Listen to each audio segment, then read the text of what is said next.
خبر ہے، امریکہ اور ایران کے درمیان جنگ بندی مذاکرات آج اسلام آباد میں ہوں گے۔ اسپیکر باقر قالیباف کی قیادت میں 71 رکنی ایرانی وفد رات گئے اسلام آباد پہنچ گیا، جبکہ نائب صدر جے ڈی وینس کی قیادت میں امریکی وفد بھی کچھ دیر میں اسلام آباد پہنچ جائے گا۔ مزید جانیں گے ڈان نیوز اسلام آباد کے بیورو چیف افتخار شیرازی سے۔ افتخار صاحب، ایرانی وفد پہنچ چکا ہے رات گئے پاکستان، امریکی وفد کی آمد کب تک متوقع ہے؟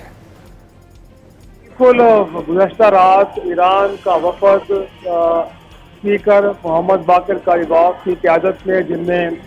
وزیر خارجہ بھی شریک تھے عباس عراقچی، وہ اسلام آباد لینڈ کر گیا ہے۔ اور ممکنہ طور پہ ابھی تک اناؤنس تو نہیں کیا گیا، لیکن اطلاعات یہ ہیں کہ امریکی وفد بھی پہنچ چکا ہے، اور اس کی اناؤنسمنٹ ابھی تک آگے سے نہیں آ سکی، لیکن کیونکہ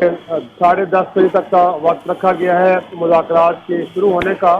تو ہم کہہ سکتے ہیں کہ اب 1.5 گھنٹہ باقی رہ گیا ہے ان مذاکرات کے عمل شروع ہونے میں۔ تو جو شیڈیول دیا گیا تھا فارن آفس کی جانب سے وہ یہی ہے کہ 10:30 بجے مذاکراتی عمل شروع ہوگا، لیکن سیکورٹی ریزن کی وجہ سے ایک تو وفود کی آمد، ان کا قیام، اور ساتھ میں مذاکرات کے لیے وینیو کون سا ہے، ان تمام چیزوں کو مخفی رکھا جا گیا ہے۔ اگرچہ اسلام آباد کے کنونشن سینٹر میں ایک میڈیا کے لیے سینٹر بنا دیا گیا ہے،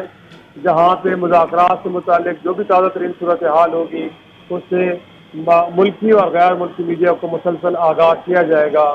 اور اس دوران بتایا یہ بھی گیا ہے کہ اگر ممکنہ طور پہ آج مذاکرات کنکلوڈ ہوتے ہیں تو اختتام سے پھر ایک بریفنگ کا اہتمام بھی ممکنہ طور پہ ہوگا، لیکن یہ تمام چیزیں ابھی تک کنفرم نہیں ہیں۔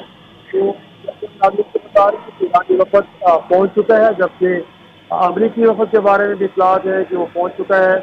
اور 10:30 بجے تک کا وقت ہے جس سے کہا گیا ہے کہ دونوں جانب کے وفود آپس میں بیٹھیں گے اور مذاکرات کا باقاعدہ آغاز ہوگا۔